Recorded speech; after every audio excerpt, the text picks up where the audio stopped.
Quiero agradecer, como se ha hecho aquí, además de esta multitudinaria presencia diversa de todo el movimiento social, del Pacto Histórico, de todas las organizaciones que han dado luchas históricas en este importante departamento que llevo en mi alma por ser también parte de mi historia familiar. Quiero agradecer a SOINCA por permitirnos el uso de este gran escenario. A los docentes y las docentes del país, un abrazo fraterno. Quiero también enviar desde aquí mis sentimientos de solidaridad entrañable a mi compañero del Senado, al compañero senador Ferney Silva, lamentar el deceso de su señora esposa y expresarle que aquí todos estamos con él en este momento difícil.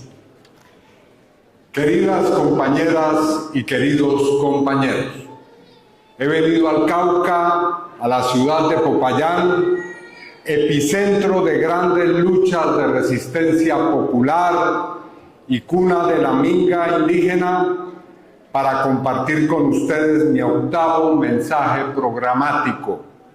En esta ocasión voy a hablar de un tema central, lo que llamo la revolución de los territorios de Colombia, el corazón vivo de nuestra riqueza humana y natural. Que vivan los territorios que son la fuente de la riqueza de este país.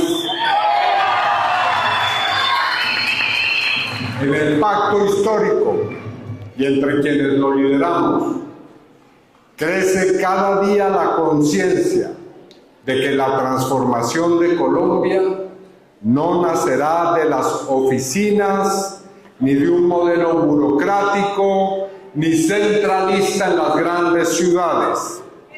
Esta transformación solo será posible desde los territorios rurales y urbanos, cercanos y remotos, donde históricamente han vivido la exclusión, la pobreza, la violencia y el abandono.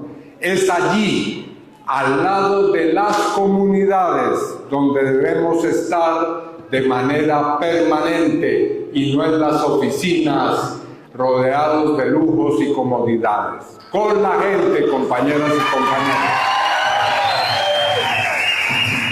Hoy entendemos con más claridad que transformar el país exige coherencia, la capacidad de escuchar, dialogar y asumir como propios los dolores y anhelos de la gente del común, de quienes enfrentan todos los días las consecuencias más crudas de la desigualdad social. Y con mayor razón si somos gobierno. No podemos ni debemos darle la espalda a los movimientos sociales, a los pueblos indígenas, a las comunidades afrodescendientes, a los campesinos, a las mujeres, a los jóvenes de las barriadas populares, a las víctimas del conflicto armado, a los trabajadores, a los vendedores ambulantes, a quienes no tienen techo, a todos y cada uno de quienes hoy luchan por la transformación de Colombia. Es allí donde debemos estar con ellas y ellos, los integrantes del Pacto Histórico y sus dirigentes. Debemos valorar el territorio y a quienes lo habitan. El territorio no es solo un espacio geográfico, es, como bien lo ha dicho el Papa Francisco, nuestra casa común. Es el hogar colectivo de nuestras comunidades rurales, ancestrales y populares. Pero en Colombia, lamentablemente, el territorio ha sido convertido en el escenario de guerra y violencia, en objeto de disputa, saqueo y control, en materia prima de la explotación minera extractivista, en territorio de mafias, autoritarismos y despojos. No es cierto que los territorios hayan sido simplemente olvidados por el Estado. No se trata de una ausencia institucional solamente. En muchos casos ha habido una presencia activa del Estado al servicio de intereses ajenos a las comunidades y contra las comunidades. Las élites que nos han gobernado han utilizado la supuesta debilidad estatal como excusa para no invertir en el mundo rural y en las periferias urbanas, y también para justificar su tolerancia o complicidad con estructuras criminales que hoy asesinan todos los días, lamentablemente, lideresas y líderes sociales. Así como se ha concebido el territorio solo como una fuente de recursos naturales, también se ha negado la democracia territorial. No podemos seguir afirmando que Colombia es una democracia plena mientras existan regiones donde los poderes mafiosos, los grupos armados, las casas políticas tradicionales, las multinacionales y la corrupción imponen su voluntad sobre las comunidades. Nuestro país se ha construido alrededor de unos pocos polos de desarrollo, mientras la mayoría de nuestras regiones han sido abandonadas. Falta de oportunidades, pobreza estructural, marginalización, desconexión con los mercados nacionales e internacionales. Esa sigue siendo la realidad constante de muchos de nuestros municipios, corregimientos y veredas.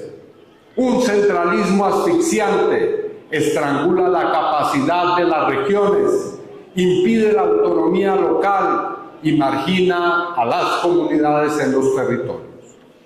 Este abandono estructural, combinado con el modelo extractivista, el narcotráfico y una visión colonial del desarrollo, ha llevado a las élites a concebir los territorios como economías simplemente de enclave. Ese modelo que extrae las riquezas y no construye bienestar, ese modelo que perpetúa la pobreza, lo vamos a acabar con la revolución de los territorios en el segundo gran gobierno progresista que elegiremos en el año 2026.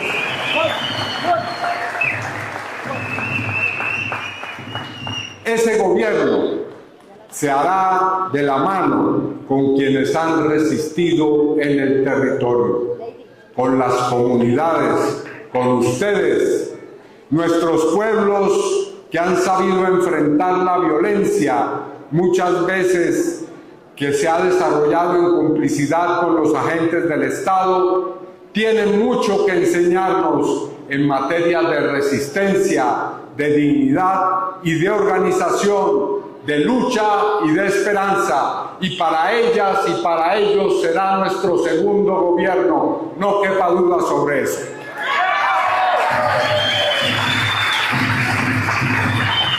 Compañeras y compañeros, permítanme explicar rápidamente el sentido principal de lo que llamo la revolución de los territorios, que hoy les propongo como continuidad y profundización de los esfuerzos que está haciendo actualmente nuestro gobierno, presidido dignamente por Gustavo Petro Urrega.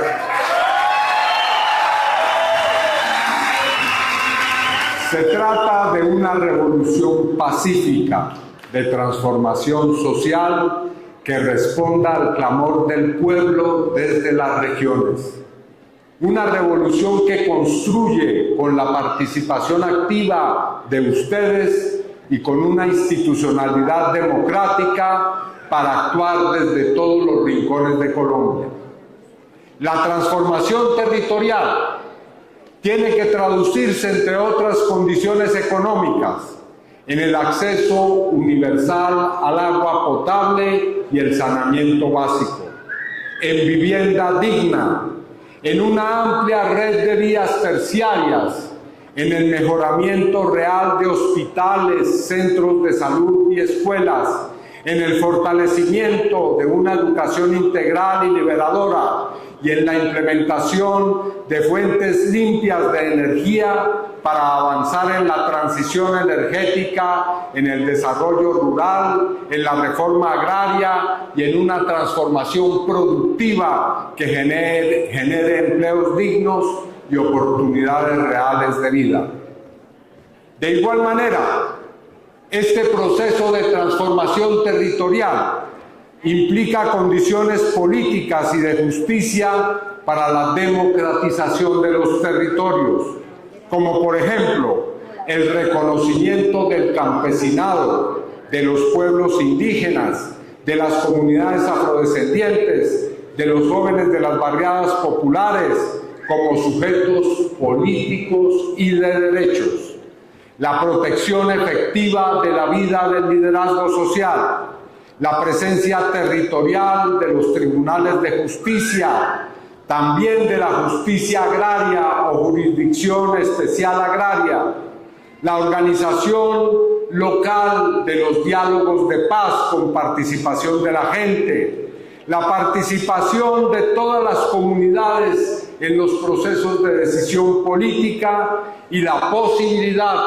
de que en las elecciones la población rural pueda votar en la proximidad y no tenga que ir días enteros trasegando para encontrar una mesa de votación, como lamentablemente va a ocurrir el próximo 26 de octubre.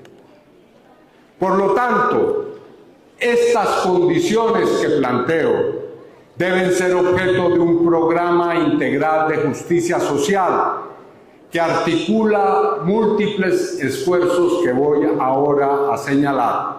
Uno de ellos, terminar el cumplimiento integral y la implementación del acuerdo de paz que se firmó en 2016.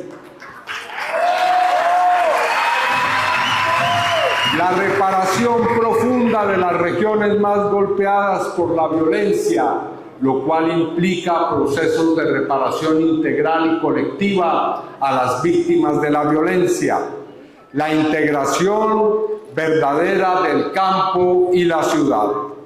Veamos algunas de estas tareas. Cumplimiento del acuerdo de paz. Una parte fundamental de la transformación territorial es el cumplimiento integral del acuerdo en cuanto a la práctica y a la ejecución de los planes de desarrollo con enfoque territorial PEDET.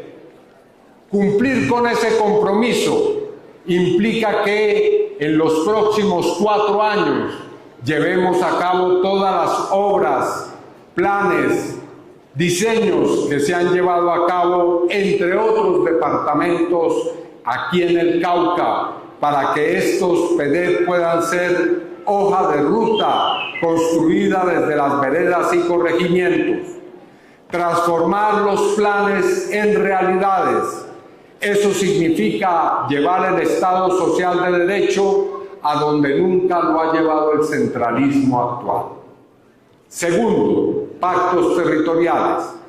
En segundo lugar, impulsaremos con toda la fuerza y la voluntad popular los pactos territoriales, entre ellos el Pacto Territorial del Cauca, que es un ejemplo que significa construir el país desde la base. Es un destacado acuerdo entre el gobierno nacional, gobierno departamental, municipios y comunidades. Por primera vez, 42 municipios del Cauca están unidos en una agenda común de desarrollo, agrupados en 7 subregiones estratégicas. Este pacto prioriza la inversión social, el acceso al agua, vivienda, salud, educación, transición energética justa, reforma agraria para el campesinado. En suma, el Pacto Territorial del Cauca es un plan concreto para la dignidad, la justicia y la igualdad. Hoy, aquí ante ustedes, me comprometo a cumplir hasta la última letra del Pacto Territorial del Cauca.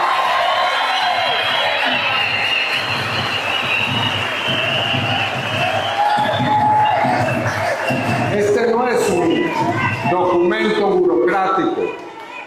Es un mandato del pueblo caucano. Hablamos de 205 proyectos estratégicos con una inversión, óigase bien, de 27.6 billones de pesos. Cada peso de esa suma debe traducirse en agua limpia, caminos rurales, hospitales, escuelas, energías limpias y proyectos productivos para las comunidades. Esos recursos no pueden quedarse en promesas ni en oficinas. Deben convertirse en vida digna para cada familia del Cauca. Así como en el Cauca, también en Nariño, en Catatumbo, en los Llanos Orientales, este gobierno ha iniciado proyectos y planes similares.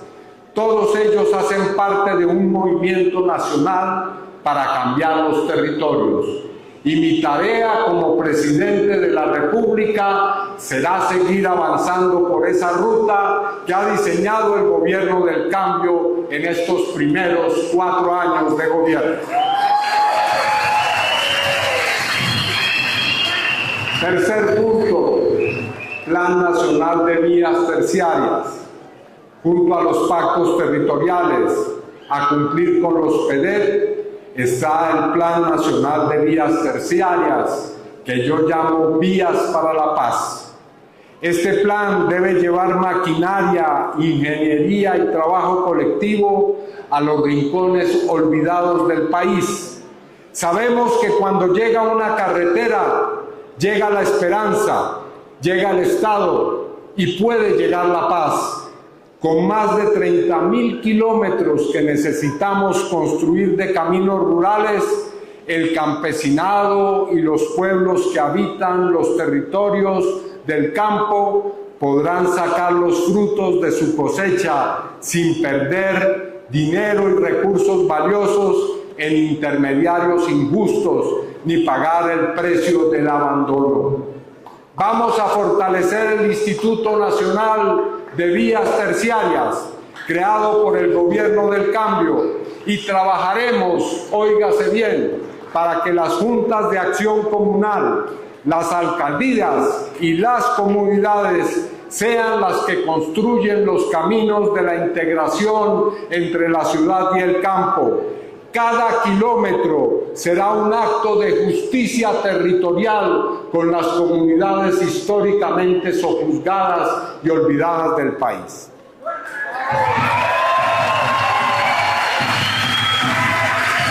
Y como estos 3 ejes, hay otros que son fundamentales. Pero ahora permítanme decir cómo lo vamos a hacer, porque esta no es una promesa electoral. Este no es un discurso para ilusionarlos, es un planteamiento programático, privado en función del bien común, mediante mecanismos como obras por impuestos y alianzas justas. Al final del segundo gobierno de la transformación social e histórica, tendremos territorios diferentes en Colombia en los que no prime la guerra, la pobreza y la exclusión, sino el trabajo comunitario, la riqueza, la producción agraria, el bienestar y las oportunidades para la gente. Finalizo, compañeras y compañeros. Todo lo que les he dicho, desde los pactos, pasando por las leyes, desde los caminos, hasta las economías para la vida, forma parte, como lo dije, de una revolución democrática, pacífica de los territorios. Revolución porque rompe estructuras de desigualdad, democrática porque nace del pueblo, pacífica porque se hace sin armas y territorial porque construye desde las raíces. Esta no es una revolución de un caudillo, es la revolución del pueblo consciente y organizado del poder constituyente, como lo ha dicho nuestro presidente Gustavo Petro Urrego. Sabemos que el camino no será fácil. Los privilegios no se ceden sin resistencia, pero tenemos una fuerza mayor, la dignidad de nuestro pueblo. El Cauca, tierra que ha sufrido, es también tierra de esperanza. Será ejemplo nacional de cómo un pueblo que se levanta puede transformar la historia. Por eso los invito a mantener viva la participación, a cuidar los recursos, a exigir transparencia y a ser protagonistas de esta revolución de los territorios. Compañeras y compañeros, termino con esto. Nunca nos han regalado nada. Yo vengo del genocidio contra la Unión Patriótica, glorioso movimiento que intentaron inútilmente exterminar y cuyo genocidio le costó la vida a mi padre, Manuel Cepeda Vargas, hijo de esta tierra.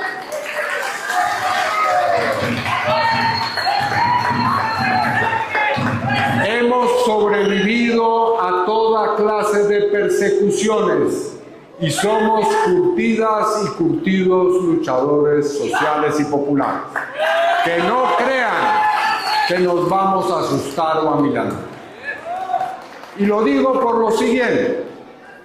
Se está señalando que el 26 de octubre no querían dejar que hiciéramos la consulta de la más importante fuerza política que existe hoy en Colombia, que se llama Pacto Histórico. Y ahora vienen a decirnos que la candidata o el candidato, espero yo ser el candidato que ustedes elijan como presidente o futuro presidente de la República, no podrá presentarse a la consulta de marzo de 2026. Quieren usurpar nuestro derecho político a elegir y ser elegidos. Entonces, con la mayor tranquilidad, con la mayor consideración y con el mayor respeto, pero también con la mayor energía, voy a decir lo siguiente.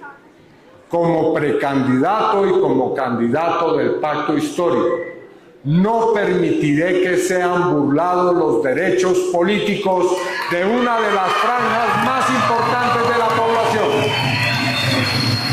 Si nos quieren negar el derecho a participar en la consulta de marzo, haremos valer por las vías jurídicas, políticas, legales y constitucionales nuestros derechos políticos. No será la primera vez que tengamos que hacerlo. Así que no se equivoquen quienes creen que pueden excluirnos. No va a ser fácil con nosotros. No nos van a doblegar, no nos van a arrodillar, porque somos una fuerza de la dignidad y del cambio. Así que, compañeras y compañeros, vamos con toda nuestra energía y nuestra potencia el 26 de octubre a llenar las urnas con los votos del cambio y la transformación para elegir nuestro segundo gobierno, que será el de las revoluciones del cambio social. Adelante, compañeras